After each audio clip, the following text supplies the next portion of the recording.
Hi guys. I hope everybody's doing good. I filmed. I recorded 2 videos. I just didn't get them uploaded. I don't know. After I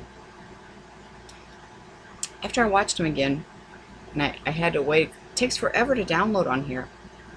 I think the time passed, and I just didn't upload them. So I did do 2. I just didn't get them uploaded. It's like 10:30 at night, Tuesday night, and I'm so tired. Um, so, but you know, I just want to. I hope everyone is truly just being in love right now. Being in love with your family, your friends, the Lord first and foremost. But I mean, just be in love. Spend this time, like I keep saying, with those that you love. Showing them Christ in you, Jesus in you, that spirit, that glow, that love. you know just enjoy it. I know it's hard. It's hard because we're waiting, but you know like I say right now, I'm just so in love. I'm so in love with my son. I'm so in love with my daughter, and of course I'm so in love with the baby. I'm so in love with my beau. um, I'm just really in love right now. And so we're going to have attacks. We're going to have attacks all the time till the end. We're going to have attacks till the end. But you conquer them, because we have Jesus, and we know He's going to take care of it. We know He's going to take care of it. Remember what I said. When those attacks hit, He wants to take us down right then and there. You can't let Him do that. No, you can't let Him do that. And you can't let Him ruin. It's those moments of our days. That's what I'm saying. It's those moments that ruin our days. And so you don't want to go in where you feel like your life is ruined from these bad moments and these bad days. So conquer those moments. Know what those moments are, and know how to handle them, and give those moments to Him. Because when you do, your days aren't ruined. And you can stay in love, really, because it's just an ongoing battle. And the festering, I'm telling you, 10 minutes ago, I wanted to start festering. I absolutely did. I want to start festering. I don't get on Facebook a lot. I started one for the blog. Can you hear me now? And I wish I could go there more, but I just can't keep my eyes open by the end of the night. But because I wanted everybody to find friends. I wanted everybody to find somebody that I could talk to that were like us. So if you haven't joined that, please do, because they're us, right? They're us there. And we all need. It's a lonely walk. It's a lonely walk. I wish there was a song that could be sung for that, because it is. It's a lonely walk. So I did the Facebook really so everybody could go there. But my daughter's, of course, now the baby, my daughter's been posting pictures, for the family of the baby and her dad. Her dad's just totally in love with this baby. Maybe that'll change him. Maybe that'll change him. Babies bring peace. Babies bring love. Babies bring families. Oh, they just bring everything, just everything. Every baby's made special. But so I'm on there, looking at the pictures or something, or I'm on there putting ones that I've taken with my phone, and it just happened that my two stepsons, who I dearly loved, really I did, I still do. I just don't see them, but and I was really good to them, very good to them.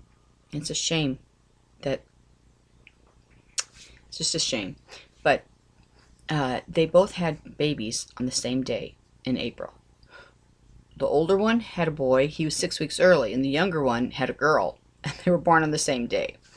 So anyway, I just happened to glance at a picture on someone's of the baby, so I went there and I was looking at the baby. But then I saw a picture. I saw a a video of my ex-husband's wife, new wife, right? Who's 30 years younger than him. She was a mail order bride, but it's in fair in defense of that. She was already here. She was here on a 6-month visa to find a husband. And you know, I'm sure she is so sweet. I really am. I'm sure she's wonderful, super sweet. I'm sure she's good to him. But she has to take care of him. I mean, he's going to be 60, I think, this month. So she's 33. She's the same age as my stepson. So I'm sure she's wonderful, sweet, sweet girl. I have no doubt. I have absolutely no doubt she is. But I know him, you know.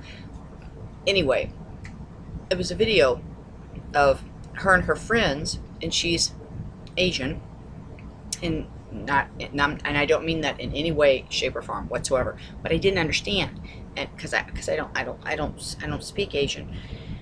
I don't, you know, so I didn't understand any of the video, but they were down at the Ozarks, down at the lake house that we used to have, and she has a bunch of her friends down there. It was a girls' weekend. And, well, I mean, I just happened to find that, you know. See how the enemy wanted me to find that. So, and it's because of the deceiving that he did to get that house, you know, sold my house out from underneath me here, claimed he was going to file bankruptcy, and purchased a $250,000 home on the lake of the Ozarks as a extra house with the boats and everything. But that, okay, that wasn't it. That was not it. Okay, I'm over that. I'm over it because you know what? It's what I have up there. Oh, I'm gonna bypass that. I'm over that. Okay, but this, at the end of the video, her and all of her friends, they're in the subdivision, okay, and of the lake house, but I couldn't tell what they were driving in. They were in my golf cart. I used to have a golf cart that I drove around, okay, and I was supposed to get it back, but he said that it didn't work anymore, and he took it up to the hunting ground again, which I paid for, but it's okay. But he said that it didn't work or nothing. Well, here is this woman with 6 friends in my golf cart driving around. You know, I had to sit there. I had to take some deep breaths, and I had to, because you know what? Enemy, you want me to fester on that. You know, could have made me cry. Could have made me cry. I got hurt really, really bad. You know what? My heart was broke because I thought I knew that person. And what that person did, oh, shame on him. I didn't see it coming. Did not see it coming. Didn't know it was in him. I didn't know that I could be with a person that could do that. I think it was more disappointment in myself. That full trust. You know, with me, it's all the way. When you are part of my life, you are part of my life. You are welcome at my house anytime. You are part of the family. You know, get in there and get the refrigerator, have anything you want. You are in. And so distrust and mistrust is not something that comes naturally to me. I can't hold a grudge. I can't stay mad. I can't. You know, it's just not who I am. It just is not how I was made. I know some people hang on to them. They hang on to them till they just, oh, I can't. I have to forgive. I really, really do.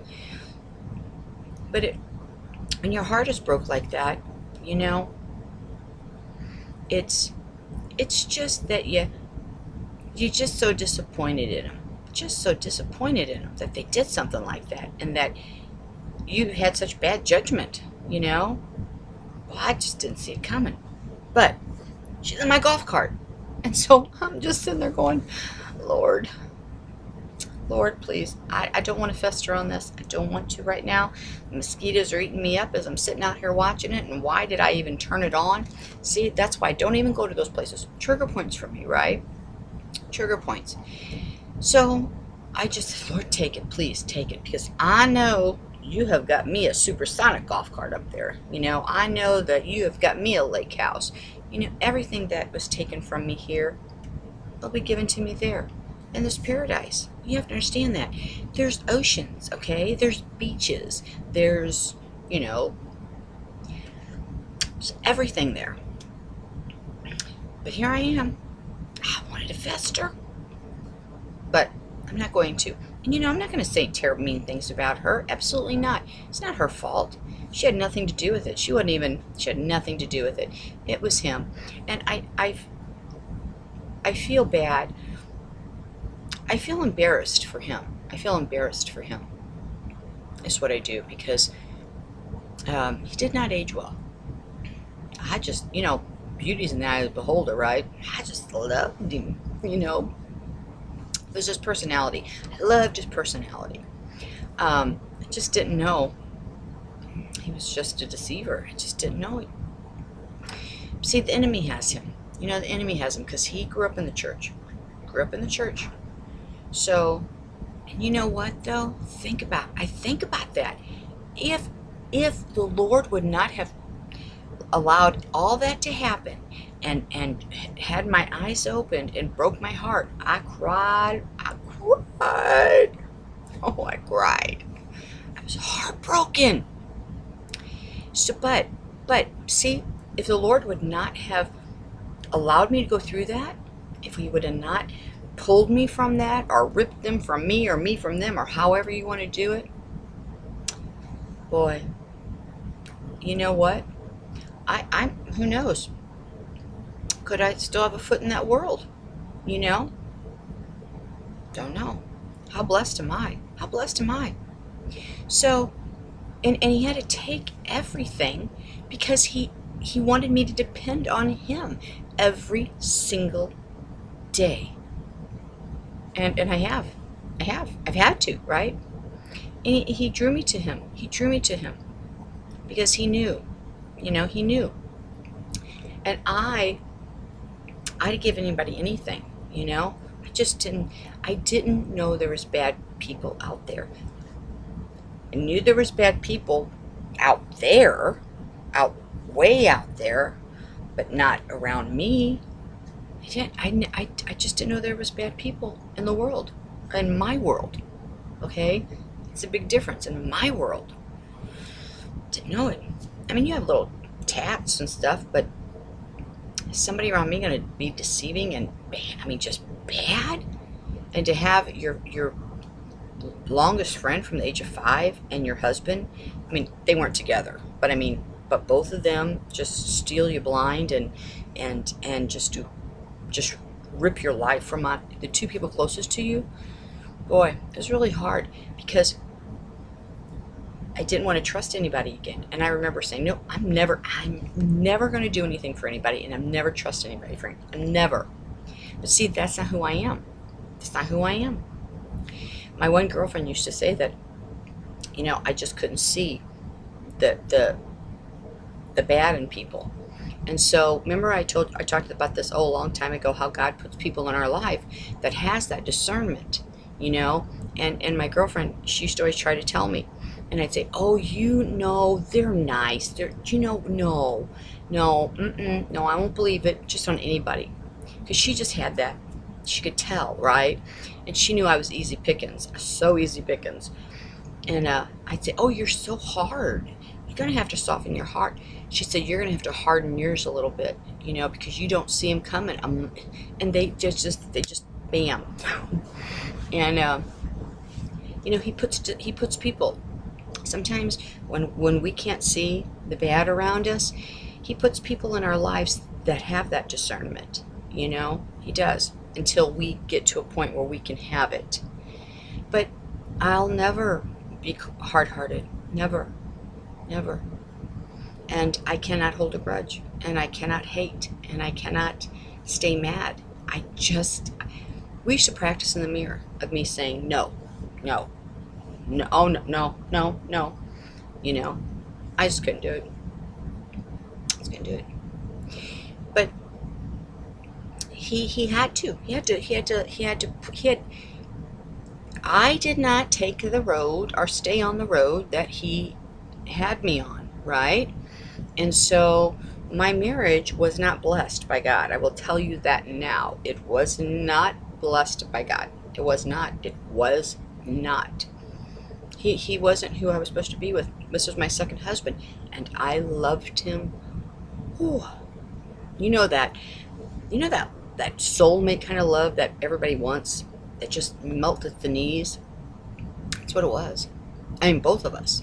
It was too much. It was too much. It was too much. It was too hard to hold on to. It was just that intense. So, when my girlfriends used to say, I want that, what you have. I said, no, you don't. No, you don't. No, you don't. But my family is a love family. There's 9 of us, right? My dad worked on the railroad. We had 9 kids. My dad worked on the railroad. I can remember my dad maybe missing 3 days of work my entire life.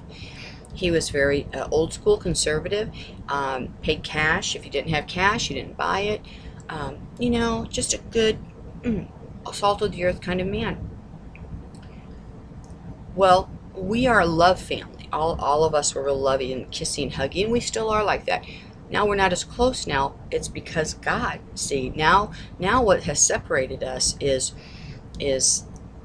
the difference in the wheat and the tares, right? The sleeping church and the bride, and that's why aren't really close now, because we can't be. We walk in different worlds. So, but back then, we're all always kissy, huggy, lovey. That's the way we were raised.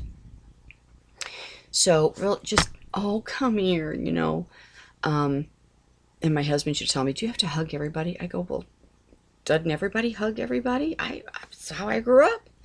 He said, no. And when you hug men, they get the wrong idea. And I was like, oh, you are just crazy. Well, I didn't know that. I didn't know that until I was hugging everybody. And so I guess some men thought that because I did hug them that I kind of liked them, I was shocked. I was like, oh, no, I hug everybody, But his family, money family, business family, they're all in business. They're all in the same business. They just scratch each other's eyes out, okay, for that money, right? So those don't mesh too good together. When you have a love, and that doesn't mesh well, because as I was just giving money to everybody, here, you need some, you need some, you need some, he was going crazy because he wanted it. He wanted it. So then at the end, I got left with nothing. But you know what? It's okay, because I wouldn't have had this. And so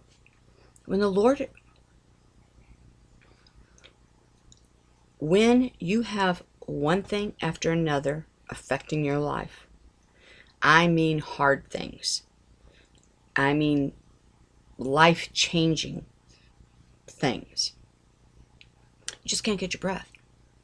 Don't even go out of the house because you just don't even know what's going to happen.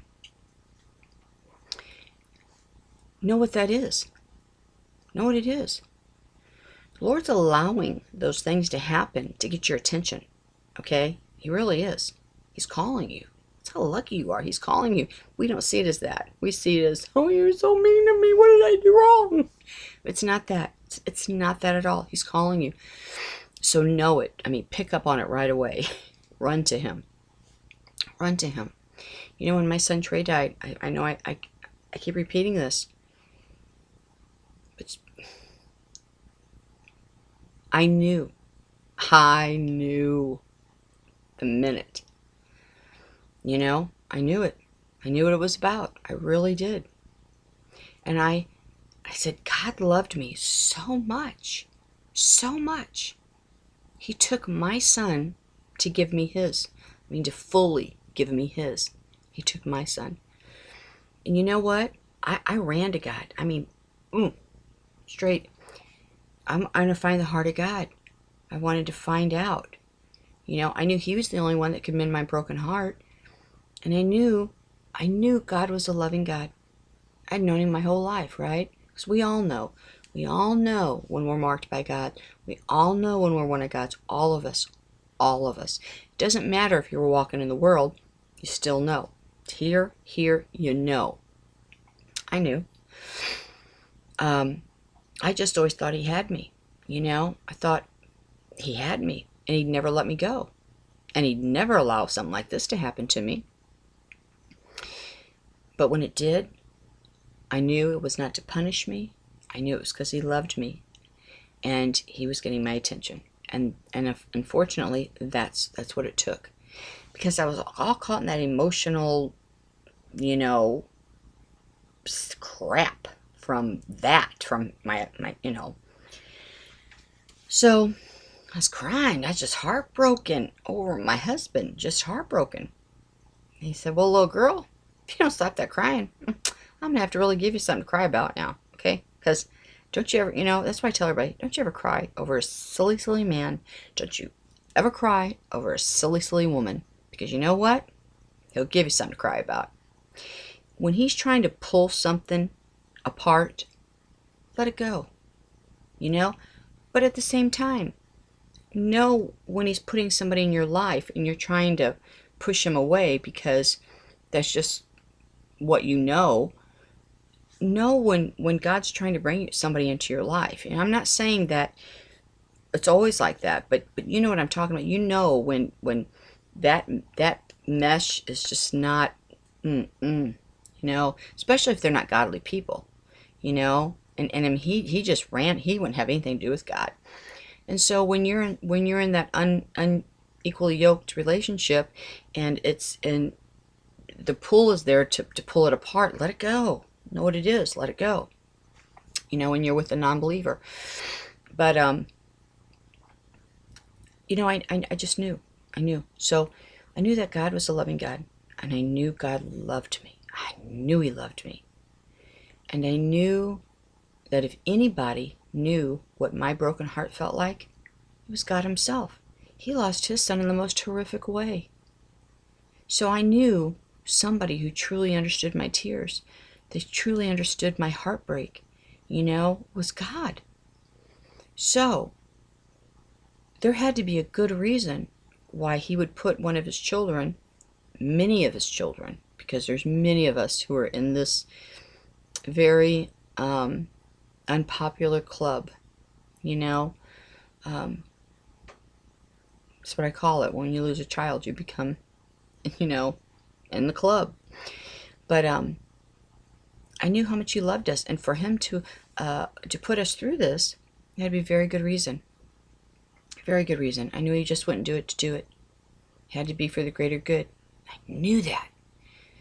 So that's how I got through it. You know, your heart's broke, but I knew. But that's what kept me going, right? And I followed the breadcrumbs because I knew what he was teaching me and what he was showing me, and so I kept on my path. But many people, you know, they blame God. They hate him. They don't understand why. See, they can't see. They can't see why. It just breaks my heart. You know, why would a good God allow that to happen? Why would a good God blah, blah, blah, blah, blah? You don't think he's brokenhearted about it? Of course he is. Of course he is. But you know what? I look back and I see it. I mean, it just all... But if I'd have caught, you know, all those things that were happening, bam, bam, bam, bam, bam, bam, bam, bam, bam, before, and realized that God was calling me, instead of crying about it, I knew better. I knew better. I knew better. I was going against everything. I was going against everything that he was telling me here. Everything that always led me my whole life, I was going against. Because I was going by the flesh, see? I was going by the flesh, right? I wanted my life here, you know? Couldn't think about that one right now. I had to go with that one. And he knew. He had to pull that away from me. You know? He knew that. He had to pull that away from me. Because I was with a man who lived in the world. And he was pulling me more in the world, you know? And that's not who I was, and that's not who I'd never been like that. So the longer I was with my ex-husband, the further away I was being pulled from God. Okay? And so if he would not have done something or allowed something, you know, what would happen? But the longer, and so he had to do what he had to do. I feel so blessed. I truly, truly do. You know, I have no home. I have no money. I have nothing. Nothing. And I had everything. I had everything. So, and it was mine. I mean, the thing is, it was my money. It was mine. And I gave to everybody. So, and then the what I had was taken from me. Okay? It was taken from me. I had no clue. I was just totally clueless. So then my son was killed. So I had just found all this out, right? So I'm not I'm at the kitchen table, right? I look like an accountant because I got papers everywhere and I got hats on and pencils behind my ear, and I'm gotten receipts out and I've got things out, and that's all I could think about because I couldn't believe it. That's all I could think about. And here my children are there, right? I'm home. My children are there, but I'm not there. I'm not mentally there. All that I wasted, all that time. You know how they are. I'm gonna talk to you. Okay, I'll talk to you in just a minute. Let me get this done. I know, baby, but I gotta get this done. Let me. I can't do anything until I get this done. I miss those precious moments. I miss those precious moments with my son Trey that I can never get back here on earth, right? For what? Because I was so obsessed with trying to find out how they got this money, you know what I mean, and why I didn't see it. And you know, it was on the enemy. Enemy had me right there. So so when Trey died, I trumped everything, right? Trumped everything. I was never going to get the money back. He's going to go on and live a wonderful life because of me. My friend, who I love, she's been one of my best friends since we've been 5. My whole life's been with her. I'm brokenhearted because she's a felon and because of what she did. And that, and you know, I miss her. I forgive her. I won't have anything to do with her, of course not. I won't have anything to do with her, but I think of the pathetic life that she has. She's 51 years old, lives with her parents in the basement. It's humiliated. Her whole entire family is so humiliated at what she did. I mean, $500,000. Pawned everything I owned. But I mean, to do that to your lifelong friend, and I trusted her with everything in my life. So, it breaks my heart that she has to live that kind of life now. That's stupid, but it's true. And I miss her. I miss her. I will never. She's a total sociopath, but I mean, had everybody fooled. You know, so I ask that the Lord blesses her. You know, I ask that he changes her and that he does something with her. You know, I don't want to have a miserable life. But everything is worked out to exactly how he has it planned. Truly. Truly, truly. But yeah, so when Trey died, that was just in the past. I was never gonna get it back, so why even continue that? Why? Wasn't gonna do it. So all that paperwork, all that stuff I paid to the bank, and just let it go. You know, I mean, it went to court, but the grand jury. I mean, it just goes on, but it is what it is. But festering. If I sit and think about that, if I bring that to mind every day, twice a week, 3 times a week, twice a month, it doesn't matter. I will let it infect me, okay? because I'm human. I'm human. And it will get me to, I will fester on it because my heart will be broken again. I will break my heart every day. I won't be able to get past it, see? So I've had to put it in a place. I've had to put it in a place that it stays. And when it comes up to choke me like a vomit does, I have to stop right there. And I say, Lord, take it. You know, this is one that's too much for me, because you know it's a trigger point for me, and you know I'll cry and my heart will get broke again, and I'll bring it all up, and Lord, I'll get angry and hurt and mad. So please, let's not go there. Just take it right now. Whew, take it right now. Take it, take it, take it, take it, take it. And I have to turn the other way. I have to. This is stuff that we have to do, you know, because if not, if you don't do this, it'll eat at you. And you know, it's not, it's stuff that eats, it decays us, okay? And that's what stuff that lays on our heart. And that's when our heart gets bitter, okay? Because our heart is hurt, and it gets bitter, and it gets cracked. Well, okay, and then we stay mad, and then our moments turn into days, our days turn into weeks, our weeks turn into months, and here we are, this hard, bitter. But guess what?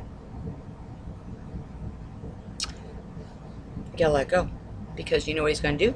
Because if you're one of his, right, he's gonna send you through the fire, because he's gonna put you through the olive press, and he's gonna squeeze your heart, and he's gonna, because your heart is the olive, right, and he's gonna squeeze it to get all the bitterness out, right, to make it good and pure, and to weed all that crap out of there. So he's gonna put you through the fire again, because you can't run from him. You can't. So you want to still go through it, because you've already been through it so many times. I've already been through it. I don't want to go through it again. So that's what you have to do. You got to work with him. You got to work with him on this. But you have to know when the enemy, I told you, enemy knows our trigger points. Knows them like this. Okay? Knows them like this. So, yeah. You know, here I was looking for a lawyer last week, right? One of my stepsons is a lawyer now. I didn't know he graduated law school, but he did. You know, paid $100,000 for his school. I had set up in a trust fund for him. Amazing, isn't it? Isn't it just? I'm so proud of him. I'm so proud that he's a lawyer now. Wouldn't you think I'd get some free service for that? Wouldn't you think? But made me fester. I'm not going to fester. I'm not going to do it. I have to live in love. And you know, I just got to pray for him. And this is another thing is, okay? See, you know, my ex-husband, what you put out, you got to feel. So he may think he lives the high life, and he may be living the high life, right? But we know who has him. And if he is, if the Lord is going to turn his head and remove the scales at the last minute, he's going to have some stuff happen to him, right? Yes, he is. But his new wife, you know, who's 33 and has a 16-year-old, and you know, good for him. I mean, good for him that he brought somebody over, or you know, and then brought the daughter over, and brought them into another life, which I'm absolutely about. I'm just thrilled that he could do that for her. But she's not a Christian. You got Buddha all over the house. That's bad. That's not good. That's not good. So see, now he's got bigger blinders, bigger scales. Got, you know, bigger open doors now. You got Buddha all over the place. Oh, and I'm so shocked about all of that. But the Lord's just got to do what he's got to do. See how that's going to go? But that's what I was. I'm going festering. I was going to fester. I couldn't fester on it. So I just will not let it do that. I won't. I won't. Because, we all know in heaven, right? Heaven's a wonderful, wonderful place. It is not some floaty, cloudy place. Okay? It is a real place. The earth is a fraction of what heaven looks like. Earth was mimicked from heaven, okay? The Garden of Eden was a small piece of heaven. It was paradise, okay? I mean, we can't imagine the beauty. We truly, truly can't, okay? What the Garden of Eden really was like. And it was only just a midget. So think about everything beautiful that we have here on this earth. Think about everything beautiful. Think about the trees, the absolutely most beautiful trees that we have. The thing is, up there, though, there's no dead leaves, right? Nothing dies. Nothing dies. There's nothing dead. Nothing dead. And everything in its natural order is praises, praises the Father. Everything, everybody, everything you do, it's in praise, because you do it with such a purity, a pure heart, okay, and love. But it's oceans, it's beautiful beaches, it's beach houses, it's houses in the mountains, right? It's ski slopes. I mean, skiing. And where did we get everything here? Where did all of our ideas? Where him, okay? So it's just so much more. We can't even imagine. Can't even imagine. The grass sings, okay? The grass, as it blows, it sings. So, you swim in the ocean, okay? You can have your yacht or your catamaran and your go. It is perfect. So, God is the only one who can control the moon, stars, and sun, right? Yes. But when you're in heaven and you think about you want to be another place, when you think about it, you're there. Think about it, you're there. He certain things that he will always control that we have no part of. But heaven is, ooh, and to see everything, it takes thousands of years to see it. I mean, I don't even know if you could see it then, how much he has. And he's so excited to show us, so excited to show us, just get everything ready. It's just not the banquet. I mean, that's what the bride's looking forward to, it's the marriage supper of the Lamb. Of course, that's what we're all excited about. But God is so excited about everything else too, because he's waited for so long for us to be reconciled back to him, right? He's just so he's all this wonderful stuff he wants to show us. Can you imagine? Oh, come here, look at this. Oh my, look at this, look at this, look at this, look at this. So excited. There's playgrounds. You remember how much Jesus loves children and babies and children. Oh, they have everything, okay? Everything. You don't have to worry about them. They go on adventure after adventure. It's a life. You have a life in heaven. It's not a boring place. It is not where you're on your knees just doing nothing but worshiping, okay? Yes, there is praise time and worship time, okay? And you have to understand, when our spirit, when we are filled, when we are changed, when we have the infusion of God's Holy Spirit too, what Jesus has, the Holy Spirit fully, everything that we do in heaven, okay, is as I said, is out of love. So everything you do is a praise to God, okay, is glory to God. because you do it with absolute purity and pure love. So there is shops, I mean, candy shops, dress shops, and there's all these generations that's gone before us, right? And they like what they know. So if their attire is, the long and whatever, oh, I'm sorry, whatever, I'm telling the computer, sorry, whatever era they were from, that's what they know. So dressmakers, the perfect seamstress, and just loving it. But every dress she makes is done with such, okay, that she is glorifying the Father. Okay, praise and worship, right? Praise and worship. And that's what everybody does. Carpenters, and Jesus says that in his mansion, he has all of these.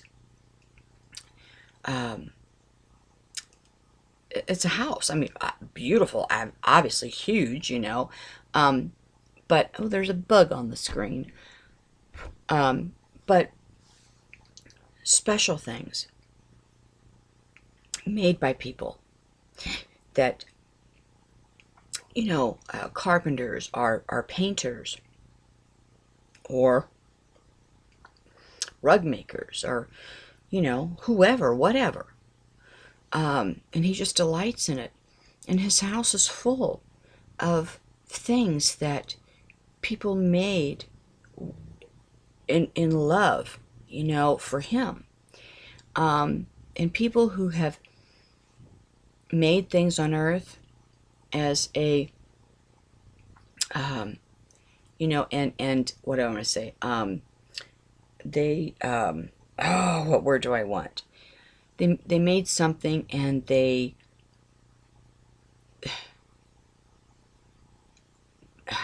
am having a brain fart. I can't even think of what I want to say. When